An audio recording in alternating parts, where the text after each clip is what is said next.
नमस्कार, कसे आहात तुम्ही सगळे? तर आज मी माझ्या किचनसाठी काही वस्तू म्हणजे ज्या रोजच्या वापरातल्या आपल्या काही गोष्टी आहेत ना, त्या मी मागवल्या होत्या.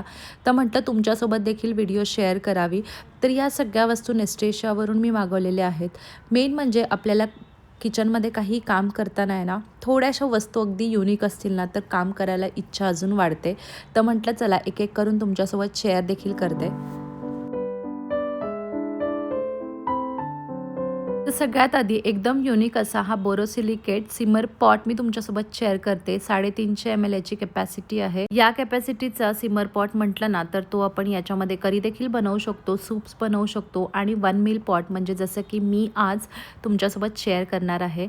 वुडन हँडलसोबत याला एक लीड दिलेली आहे. मेंटेन करायला इझी आणि किचनमध्ये काम करायला अगदी अट्रॅक्टिव्ह.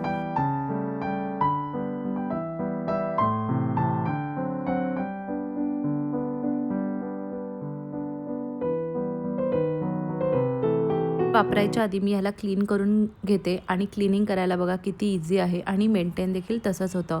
तर आज मी यासोबतच तुमच्यासोबत 1 पॉट मील की जे हाय प्रोटीन रिच असं राईस तुमच्यासोबत शेअर करते. तर सगळ्यात आधी मी हे सोया चंक्स आहेत ना, ते मिठाच्या पाण्यामध्ये बॉईल करून घेते आणि तोपर्यंत मी तुमच्यासोबत इथे दुसरी वस्तू शेअर करते. तर हे मी माझ्या मुलांसाठी ऑरेंज फूड फॉर्क नवीन मागवलेलं आहे. सेट ऑफ 6मध्ये याचे स्पून्स आहेत आणि बघा दिसायला तर अगदी क्यूट आहे. मुलांना तर यामध्ये फ्रूट्स खायला तर खूप छान वाटेल. तर म्हटलं चला याला मी इथे ओट्यावरतीच छान असं डेकोरेट करायला देखील वापरू शकते. तर माझे सोया चंक्स आहेत ना, ते एक 5 मिनिटामध्ये बॉईल होऊन झालेले आहेत. तोपर्यंत इथे मी एक 4 वाटी राईस घेतलेला आहे. तो स्वच्छ धुवून घेते आणि त्यासोबतच तुम्हाला सगळ्यांना माहिती आहेत, की मला किचनमध्ये छोट्या-छोट्या गोष्टी जास्त आवडतात. म्हणून ही पिको इंडक्शन बेस्ड ट्रायप्लाय कढाई मी मागवलेली आहे. 900 ml कॅपॅसिटी आहे. खूप क्यूट आणि छोटीशी आहे. सिलिकॉन हँडल्समुळे आपण जेवण बनवताना हँडल्सला पकडू शकतो आणि साईज तर एकदम क्यूट आणि कमी जेवण जेव्हा बनवायचं असेल, भाजीची क्वांटिटी कमी असेल, त्यासाठी अगदी परफेक्ट आहे. तर हाय प्रोटीन रिच आणि जास्त फायबर असलेले हे सोया चंक्सचा राईस जो आहे ना, तो सगळ्यात हेल्दीएस्ट ऑप्शन आहे. म्हणून तुमच्यासोबत शेअर करावं म्हटलं. तर इथे मी पनीर देखील छान असा कट करून घेतलेला आहे. थोडासा मोठा जरी ठेवला तरी पनीर शिजायला जास्त वेळ लागत नाही. तर इथे मी थोड्याशा तेलामध्ये आपले खडे मसाले, त्याच्यानंतर थोडासा लगेच कांदा ॲड केलेला आहे आणि सोया चंक्स आणि पनीर असं थोडा वेळच फ्राय केलेलं आहे.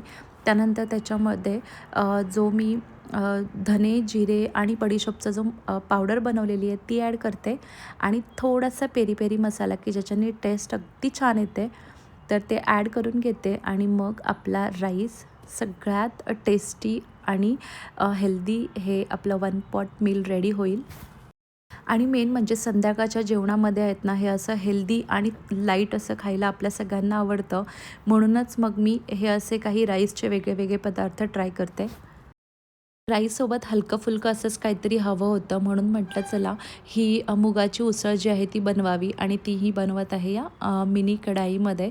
थोड्याशा तेलामध्ये जिरे, मोहरी, कढीपत्ता आणि आपलं कांदा आणि मग ही मूग जे आहेत ना ते स्प्राउटेड मूग जे आहेत तर ते मी पटकन इथे कढईमध्ये सॉटे करून घेते.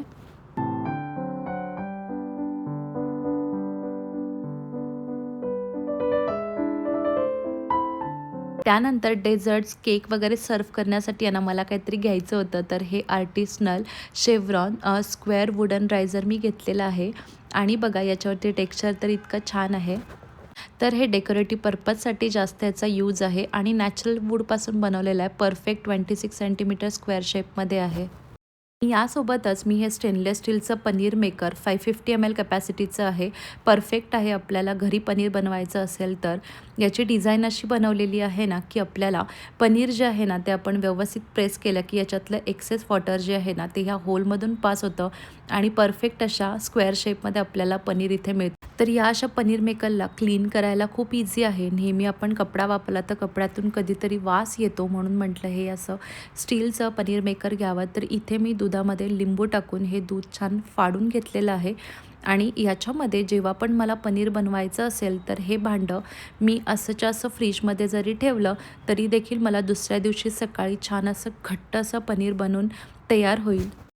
डिनरसाठी काहीतरी स्वीट हवं आहे म्हणून म्हटलं चला पायनॅपल होता तर त्याचा पटकन असा रायता बनवून घेऊया आणि याच्यामध्ये मी हे चंक्स जे आहेत ना पायनॅपलचे ते ॲड करते आणि याच्यामध्ये जर तुम्ही चाट मसाला ॲड केलात ना तर याची जी टेस्ट आहे ती इतकी एन्हॅन्स होईल. त्यानंतर सगळ्यात शेवटी की जे मला खूप आवडतं आणि तुम्हाला देखील बघायला खूप आवडतं तर हे आहे काही क्रॉकरी की यामधलं माझं जे वेड आहे ना ते कधीच कमी होणार नाही. तर त्यामध्ये हे green scallop luxury serving bowls की जे सेट ऑफ 2मध्ये आहेत. परफेक्ट आहेत फॅमिली ऑफ 4साठी सर्व्ह करायला आणि त्याच्यासोबतच या सेट ऑफ 4मधल्या डिनर प्लेट्स की याची डिझाईन अगदी युनिक आणि कलर तर तुम्ही इथे बघूच शकताय. तर या सर्विंग बाउल्समध्ये आता मी आमचं जे काही डिनर आहे ते सर्व्ह करून घेते आणि हां, यातली कोणतीही गोष्ट तुम्हाला आवडली असेल तर लिंक मी खाली डिस्क्रिप्शनमध्ये शेअर करते आणि सोबतच तुम्ही देखील या सगळ्या गोष्टी तिथून परचेस करू शकता. तर आजच्या या सगळ्या वस्तू आपल्या किचनमध्ये रोजच्या वापरण्यामधल्या आहेत. तर तुम्हाला कोणताही प्रॉडक्ट आवडला असेल तर तुम्ही लिंक डिस्क्रिप्शनमध्ये चेक करू शकता आणि या सगळ्या गोष्टी मला तरी माझ्या किचनसाठी खूप छान आणि अगदी युनिक वाटलेल्या आहेत म्हणून तुमच्यासोबत शेअर केल्या. तर तुम्हाला आजचा हा व्लॉग कसा वाटला मला नक्की सांगा आणि व्हिडिओ आवडली असेल तर लाईक करा आणि चॅनलवरती नवीन असाल तर सबस्क्राईब करा. चलो बाय. आणि यासोबतच माझं पनीर जे आहे ते इतकं छान सेट झालेलं आहे. 1 तासापूर्वी हे पनीर मी ठेवलं होतं आणि हा असा छान आणि कॉम्पॅक्ट असा शेप त्याला आलेला आहे.